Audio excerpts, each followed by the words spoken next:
hear about them in your neighborhoods or possibly really close to your community. It's really frightening. You associate psychopaths with people who pick up knives and kill many people. One of the best ways of recognising a psychopath is by the trail of devastation in their wake. What most people should fear as a psychopath is the psychopath in the workplace. Broken relationships, destroyed lives, wrecked careers. Nutcase. Killer. Somebody that should be in prison. Psychopath. Evil personified. The word itself triggers fear. Psychopaths can invade any aspect of our lives, yet we don't know who they are until they strike. What if there was a test that could identify psychopaths, that could measure their potential for future evil? Rather like Tom Cruise's character was able to predict and therefore prevent future crime in the blockbuster movie Minority Report. I was really looking forward to seeing it. And after the movie, I was really disappointed because it made it seem like science fiction. And actually, the point is, we make those predictions all the time right now. We take people's civil liberties away. We lock them up in prison. We lock them up in hospital. Sometimes for the rest of their lives, because of what they might do. Not because of what they've done, but because of what they might do.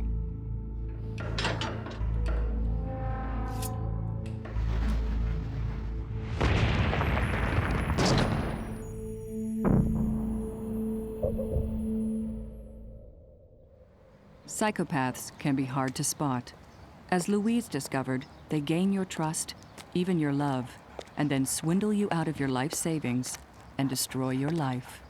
I was very closely involved with the psychopath for 4.5 years. It had a devastating effect on my life. It began as a fairy tale romance, but it ended in my being terrified for my life. Being involved with a psychopath intimately rapes you of everything. It takes away your sense of self, your sense of well-being, your physical, your emotional, your spiritual, your financial security. It steals everything from you. The characteristics of a psychopath would be glib and superficial charm. That is, they're very, very engaging. You know, my friends liked him, my family liked him. They're narcissistic. They have a grandiose sense of their own self-worth. Psychopaths like to believe that they are bigger than everybody. They come across as friendly, they come across as intelligent, and you would never ever pick them as being a psychopathic individual until they start to get into talking deeply about what they want in terms of power, control, and domination. He had had me followed so many times, so I knew that he had ways of knowing where I was and who I was talking to and what I was saying. So I was terrified. Just a complete lack of remorse, a lack of empathy, a lack of regard for other people and how they feel. Well, I've lost everything. My home, my car, my job, my savings, all my belongings. It probably has cost $250,000. He persuaded Louise to invest all her assets in their joint company and then cleaned out the bank accounts. He not only betrayed her, but took delight in her pain. And this is, of course, the defining trait of the psychopath, a complete absence of remorse. We do see from time to time, especially the psychopath, that can tell a story that is brutal and tell it without even blinking, with no emotion, just a cold story of caving in the head of a 13-year-old girl and torturing and other things that went along with that without even a flicker of remorse.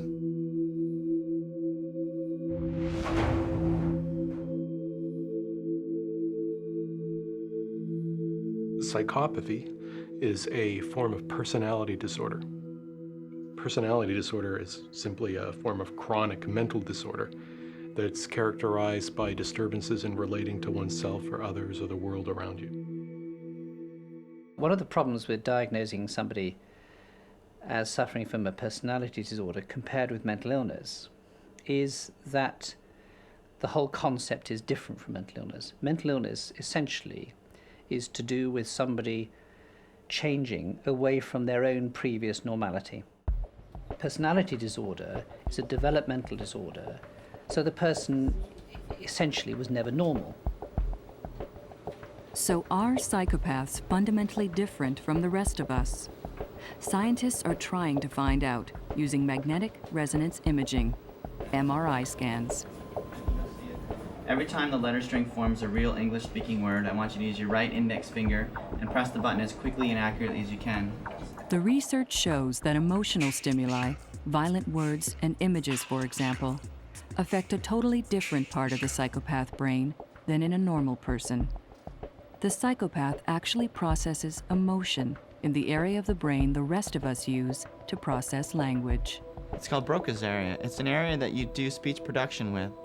And so the classic statement in psychopathy that was made a long time ago was that they know the words but not the music. So if, as this research indicates, there are fundamental differences in the brain of a psychopath, can they be treated? When people say treat psychopathy, though, oftentimes what they mean is, can we take somebody who is psychopathic and turn that person into a normal, healthy person, living in the community without signs or symptoms of the mental disorder? No, I don't think we can do that. There's no evidence that we can. While research into possible causes and treatment of psychopathy may be just beginning, psychologists already know a lot about their interaction with society. A psychopath is psychologically, psychiatrically intact, tends to be fairly nomadic, moves around a lot. Dr. Robert Hare is Professor Emeritus in Psychology at the University of British Columbia. He has studied psychopaths for over 30 years and is recognized all over the world as the foremost expert on psychopathy. Hare estimates that at least 1% of the population are psychopaths. That's over 300,000 in Canada and over 3 million in the US. So the chances that you are going to come into contact with this 1% are extremely good. In fact, it's virtually impossible, I would argue, for any person to go through his or her life without encountering quite a few psychopaths.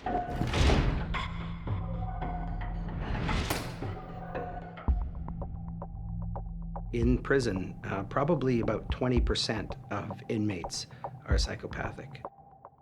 And it is that 20% that commits over 50% of the violent crime in society.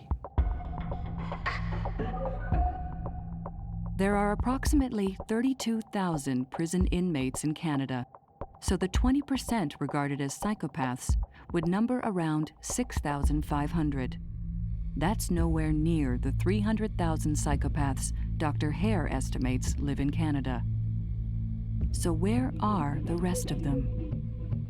Take a look around. They could be at the next desk. They can be found in offices, in hospitals, factories. They could be your next-door neighbor, your boss, or your blind date. Because they have no conscience, they are natural predators. So if you've got a psychopathic individual with many of these characteristics and is fairly bright, intelligent, knows how to dress, well-groomed, brought up in the right social, economic atmosphere, this person's not going to go out and rob banks. He's going to get into the banking system or into the financial world where it's possible for him to commit economic crime.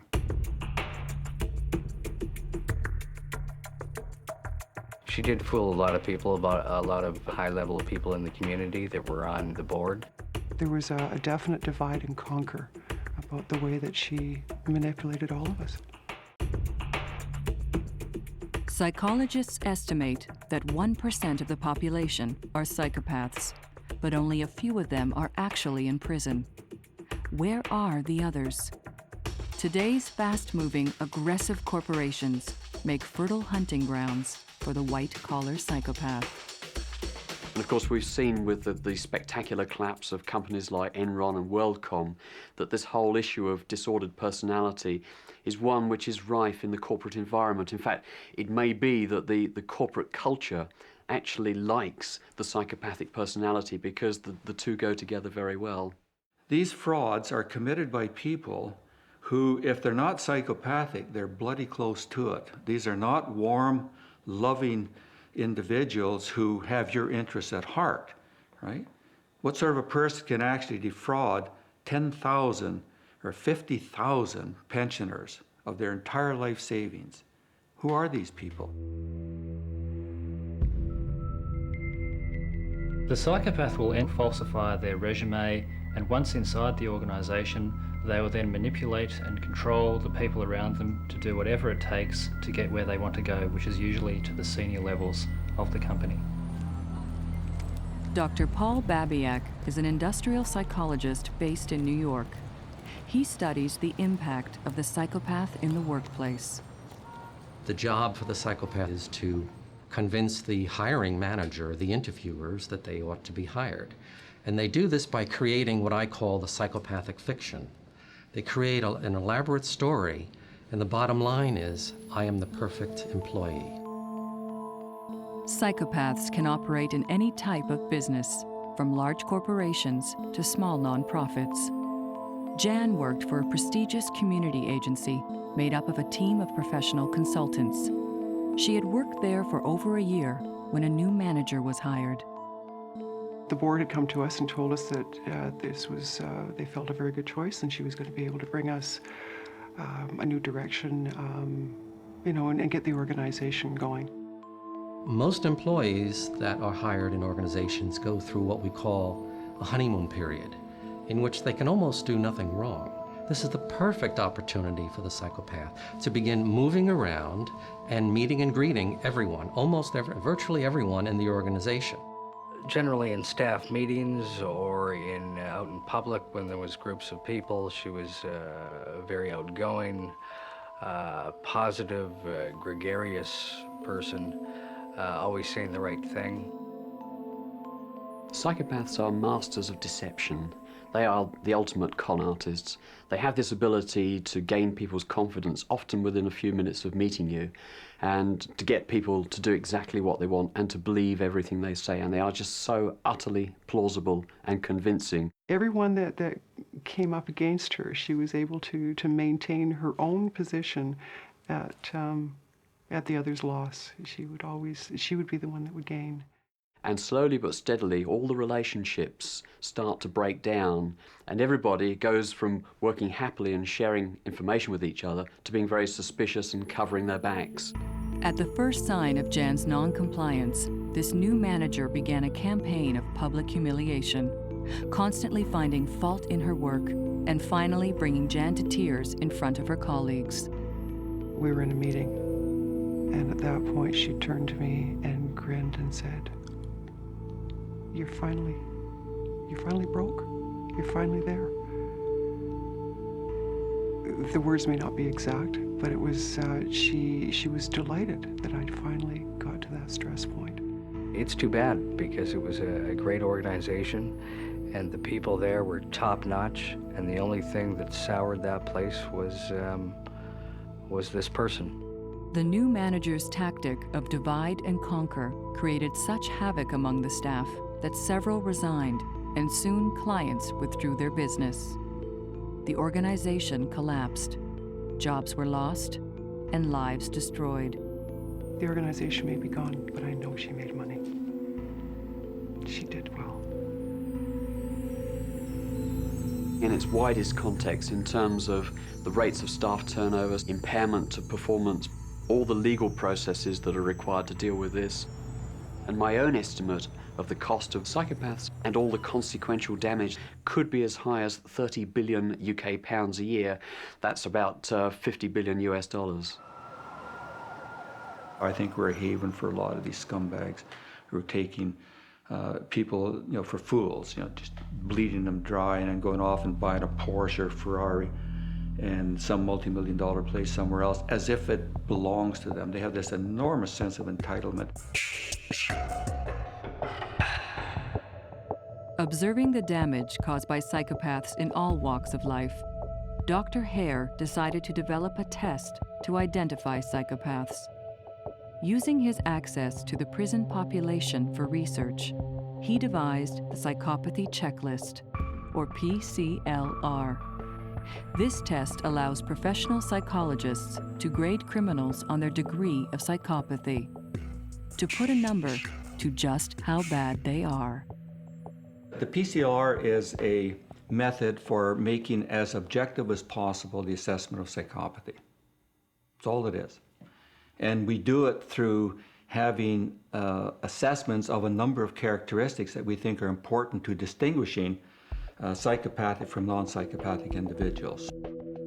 Hare's checklist measures 20 characteristics of the psychopath, among them glibness, lying, callousness, impulsivity.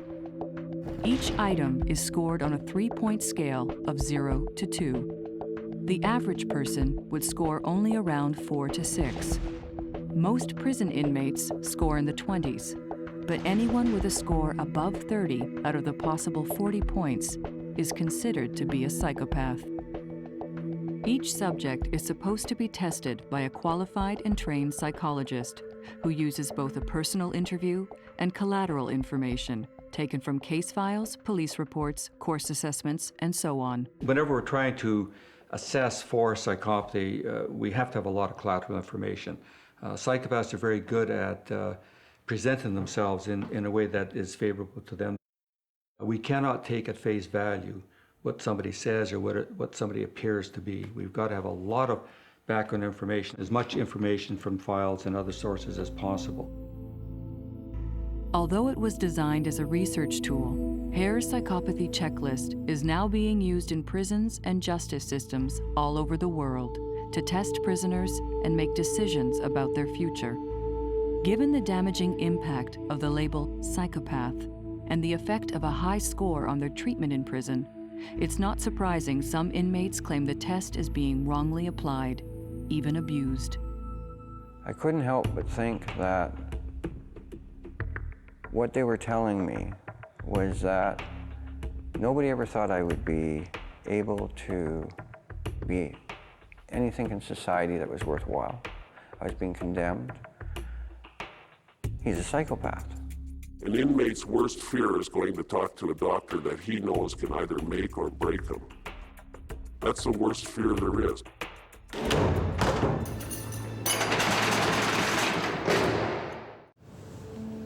Dr. Hare's checklist was originally developed as a research tool to measure degrees of psychopathy, but this changed when it became apparent that the test was also a valuable tool for risk assessment. Hare's idea in the beginning with developing this checklist was that it would just allow better research into psychopathy if we could get a better measure of exactly who the psychopaths were. But having developed the checklist, it turned out that it's actually the single best predictor of future violent behavior yet developed. Typically, those with high scores are anywhere from 2 to 4 times more likely to reoffend than those with low scores. That would be both generally and with respect to violent reoffending as well. And we found that you could do a really, really good job of predicting who was going to commit another violent offense by simply knowing their score on the psychopathy checklist. Much, much, much better than you could do by knowing anything else about them. Parole boards or review boards who are making decisions about releasing people who are in institutions need to have that kind of information available to them. And the PCL is widely used for decisions about both sentencing, indeterminate capacity or commitment, short-term commitment, and also release from institutions. Prison authorities and parole boards have a responsibility to balance public safety with the individual rights of prisoners. Any decision is based on a number of reports and assessments, but it's not an easy task. Does using the checklist make it easier?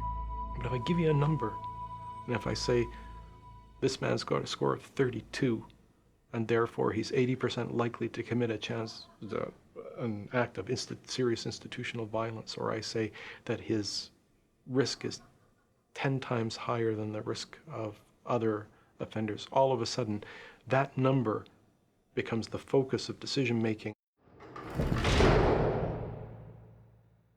The PCLR has assumed a kind of preeminence in the issue of risk assessment, so that if you have a client with a high PCLR score, I mean, you just know that it's a strobe light. It's just flashing and pulsing. Steve's first arrest at age 20 was for armed robbery.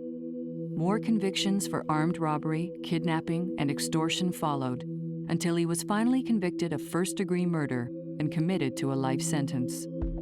17 years later, he was tested on the PCLR. His test was done by review of his case file with no direct interview, and not surprisingly, he scored in the 99th percentile.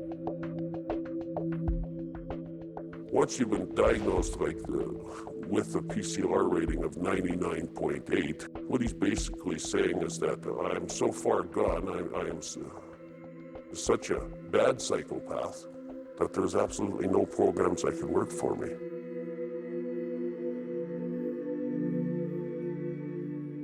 John Pinkney was abandoned by his parents when an infant and was raised in a number of foster homes. He ended up living on the streets, where drug addiction led to crime and arrest for armed robbery and drug dealing. I've been incarcerated for about 18 years. I've been out in the community approximately 5 years of that time on different forms of release. And in most cases, I've come back because of substance abuse. When I've gotten out into the community, the stresses have gotten to me. I've gone out and drank, and in some occasions, I've gone out and used drugs.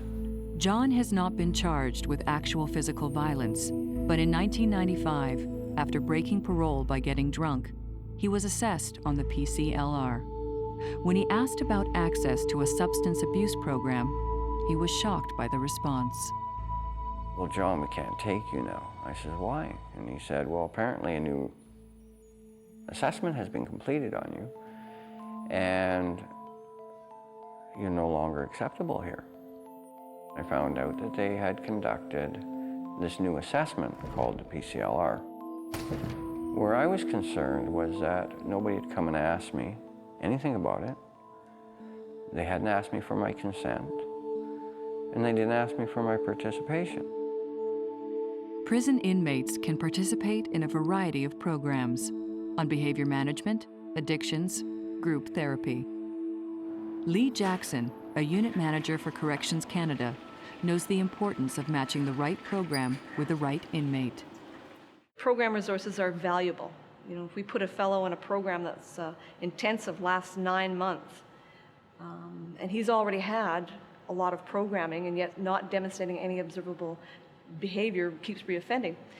You know, we question whether we want to put that fellow with a high PCL in these valuable resources when we have so many other offenders who need their opportunity and chance of these limited resources.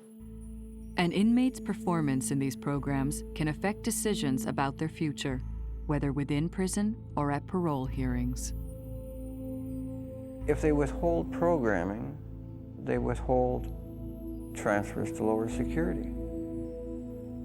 If they withhold transfers to lower security, they effectively strip away my ability to go back into the community.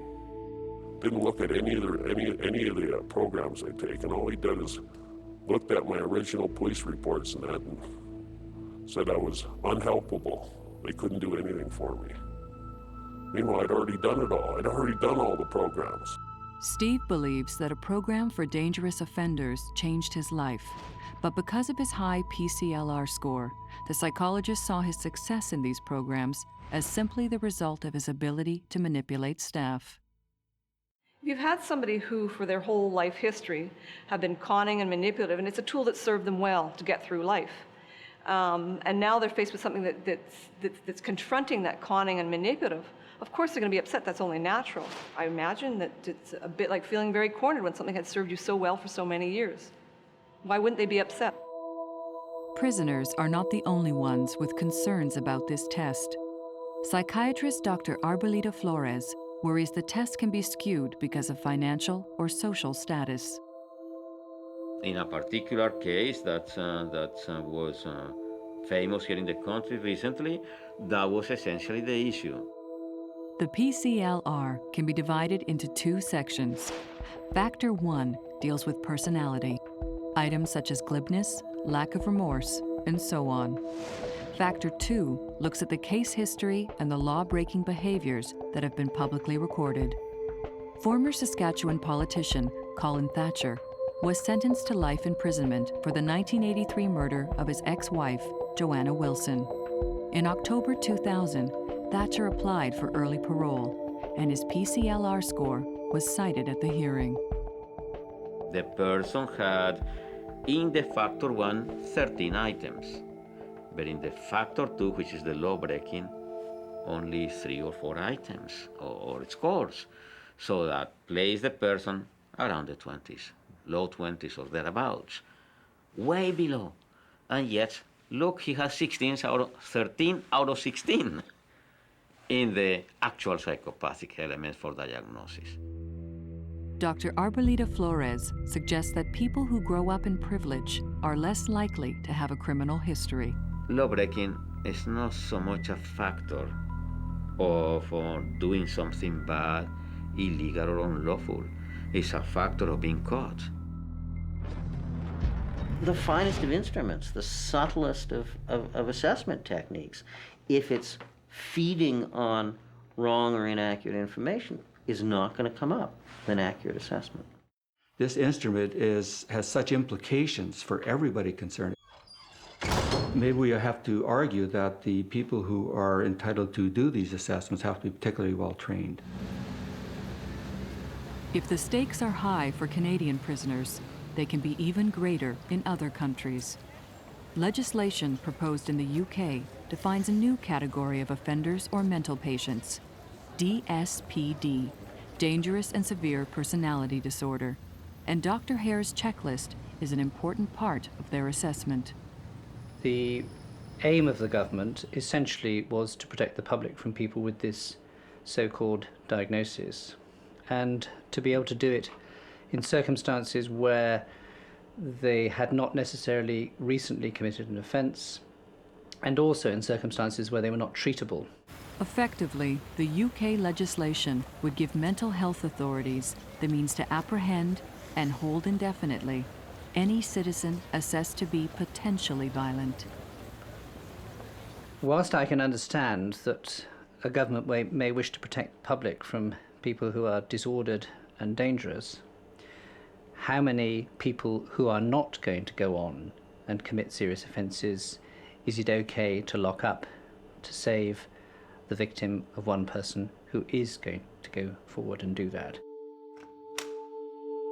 In the US, in states that have the death penalty, the checklist's reputation for predicting future violence is used in capital sentence hearings to argue for execution.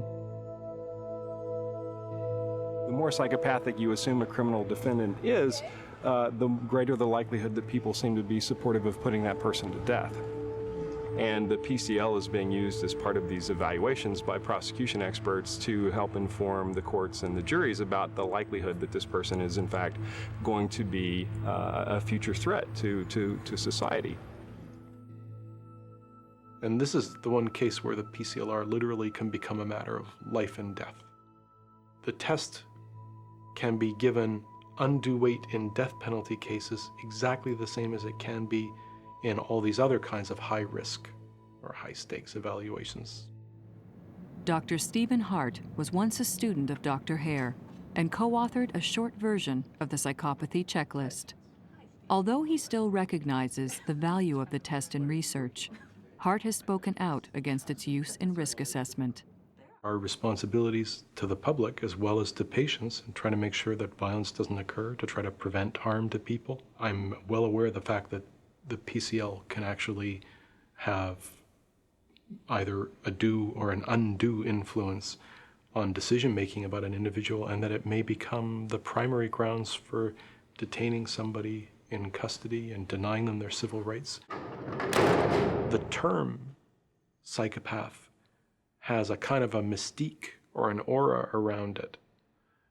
It comes with a whole lot of emotional baggage that means that a score on the PCLR may be imbued with all kinds of meaning which it shouldn't. Given the impact of the label, psychologists like Stephen Hart are concerned that a high PCLR score may carry too much weight in a court of law. Professor Edens uses transcripts of actual court cases with his university students to test the effect of the psychopath label on juries. This is the transcript from the sentencing hearing for convicted murderer Mark Burnett. What we have found is that when you simply ask people to read about a particular case and then, based on the information that they've been exposed to, rate how psychopathic they think that person would be in terms of how callous would you expect somebody who did this, or how impulsive, or the different factors that go into the PCLR, those ratings of how psychopathic they think the person is are strongly related to whether or not they think the person should die. What we have here is some actual trial testimony that was presented. At the sentencing hearing, a psychologist gave Barnett the score of 35 on the PCLR. And then we're going to ask you to answer some questions about... Edens asked students how they feel about the appropriateness of Barnett's sentence, given this score on the PCLR. It's a label that clearly has an impact on people's attitudes about whether somebody deserves to die or not. So, I mean, to put it really bluntly, the PCL can actually be used by decision makers, judges or juries, as the reason to put people to death instead of giving them life imprisonment. So it's not psychopathy or the PCLR that puts people to death, it's what people did to warrant the designation of psychopath. Not all psychopaths end up in jail. As we've seen, many flourish in the corporate environment. What will protect us from the white-collar psychopath? Sometimes individuals ask me what they should do if they believe that their boss is a psychopath. Not knowing much more than that, my answer is almost always to leave the organization, because it's a battle that you can almost never win. Knowing that the majority of psychopaths do not break the law and end up in jail, Doctors Hare and Babiak have developed a version of the checklist for use in the workplace. They call it the business scan, or B-scan for short. The B-scan itself is not a clinical instrument, and it's not a forensic instrument at all. So it's not applicable for identifying a clinical or a criminal psychopath. Rather, what we've done is we've taken the theory, Bob Hare's model of the psychopath, and we've identified those core domains of behavior within that unfortunately look like leadership to a lot of people who are unschooled in the manipulation skills and talents of the psychopath. Assessors are asked a wide variety of questions about the subject. Do they take credit for work of others? Submit work late or incomplete? Borrow money from fellow employees and are slow to repay? These questions relate to clusters of behavior systems: insincerity, self-absorption, manipulation, lying, arrogance. And the resulting survey is designed to give a comprehensive picture of the subject.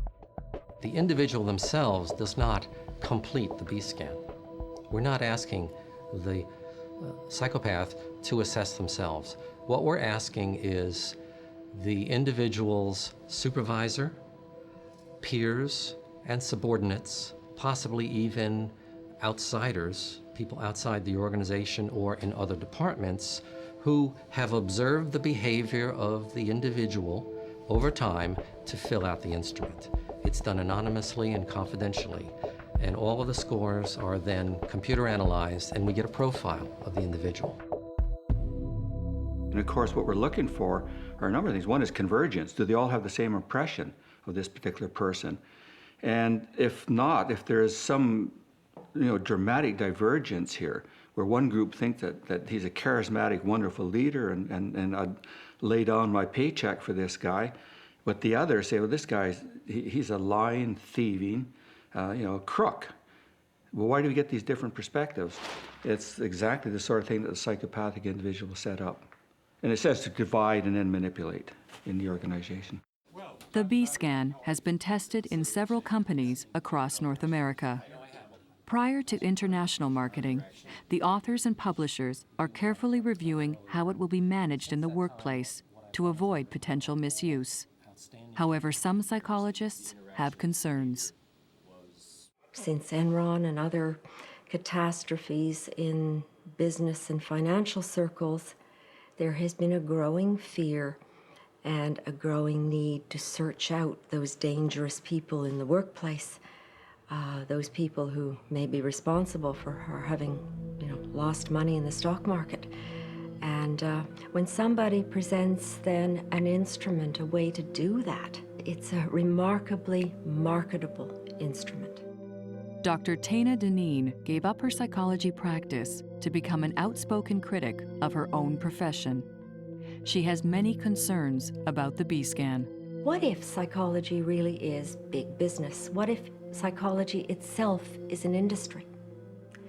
And what if the products that we are buying, products like instruments that we may buy, products like the P-Scan and the B-Scan, what if these are products being marketed the way any product is marketed?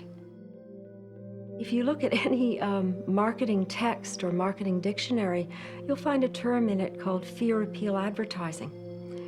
That is one of the most powerful mechanisms for advertising a product.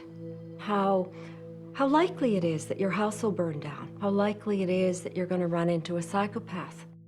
It's possible we're going to unleash something that's going to create a lot of havoc in the business world. I don't know. I mean, we don't want people in corporations and other organizations running around looking for psychopaths. God, they're all over the place. Everywhere I look, there's a psychopath. Yeah, going to give them a B-Scan. Yeah. And you put an instrument like that into someone's hands, you're putting a very powerful weapon into the hands of people who may or may not use it in an ethical way, an honest way. If the assessor is the psychopath or the psychopath and his buddies are doing all the assessments, then of course it's disastrous for all the innocent people. That could easily happen. The only way to get around that would be to make sure that you had enough people doing the assessments. There is tremendous potential for innocent people to be falsely labeled psychopaths, to be stigmatized, to have their careers destroyed, to have their lives destroyed. Possible that a few innocent people will be caught in the process. I would hope not, but I would hope that maybe the big fish could also be caught. While psychologists debate the pros and cons of instruments like the PCLR and B-Scan, some prisoners believe they have been unfairly labeled as psychopaths, yet they have no means to challenge the assessment. You go somewhere to get your bunions fixed or your corns shaved or whatever, and if they slice your pinky, you've got a recourse. These people, prisoners, can have their liberty affected by decisions predicated on this PCLR that's administered by people who Hare says have no business doing it. And there is no recourse. So one of the prisoners decided to fight back. Although a high score on the psychopathy checklist can greatly impact a prisoner's future, there is no process in place for inmates to appeal their assessment. John Pinckney does not believe he is a psychopath. Back in prison after breaking parole regulations, he discovered a PCLR assessment had been done on him without his knowledge. He decided to take legal action on his own behalf to fight what he saw as an unfair label. So that in my court cases, when I made the allegation that they had taken a psychological or psychodiagnostic medical test and converted it into a security management tool, that they had done something really wrong here. It took 5 years, but the case eventually went to the Federal Supreme Court. The judge ordered that Pinckney's PCLR assessment should not be used against him, on the basis that it was a psychological test administered without his consent. John was very successful. He had it removed from his file because it was incorrectly done. And he had it removed, and I thought, well, he's fighting this court battle. So I asked him, can you help me with this? And he gave me the name of a good psychologist that I could talk to. I told him I didn't want just a whitewash. I wanted an actual factual report on who I am at this time in my life.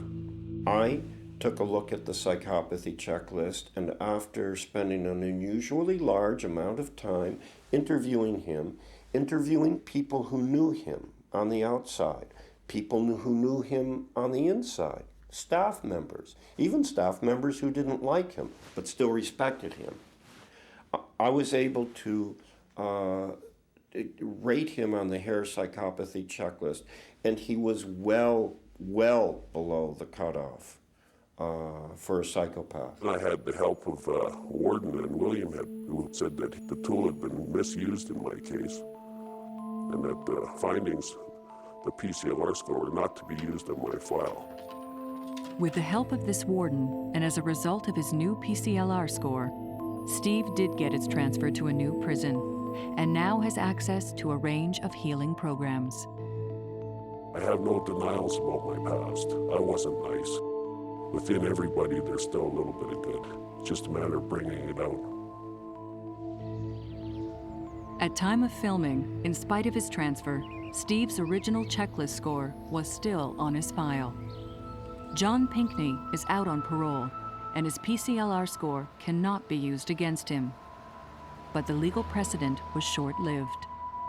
18 months later, another federal court ruled that even though psychological tests must not be given without the prisoner's consent, Corrections Canada psychologists have a duty to do risk assessments in order to protect society. Therefore, the PCLR, as a tool for risk assessment, can be administered at any time, consent or no consent. Violence risk assessment is a very important part of clinical forensic practice. The big problem for us comes when people believe that you can take these kinds of numbers, score on the PCLR or score on a risk assessment instrument, and put them together and turn them into a prediction about the future. That's where things become just like Minority Report. And this is the crux of the debate about the psychopathy checklist. Given real concerns for public safety, can we, should we, use a psychological assessment to justify keeping an individual locked up against the possibility of future crime? Should we use an instrument like the B-scan to make management decisions that impact the careers and reputation of employees? I can roll dice, and I can tell you with great certainty how many times I will get the number 7 on those 2 dice if I roll the dice 100 times or 1,000 times. But I cannot tell you what will happen if I roll the dice once. I can tell you as a group what people are likely to do, but I can't make predictions for individuals.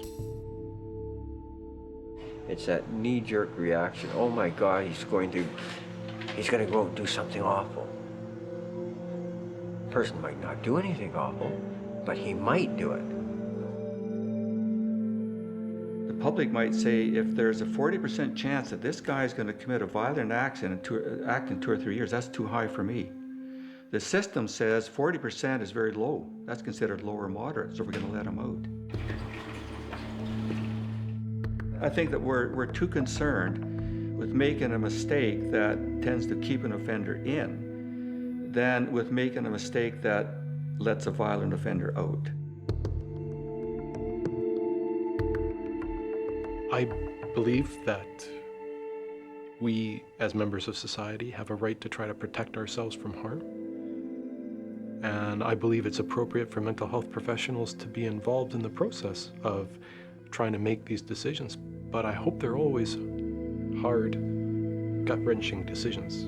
These are things that if they become easy to make, then we will err on the side of making mistakes.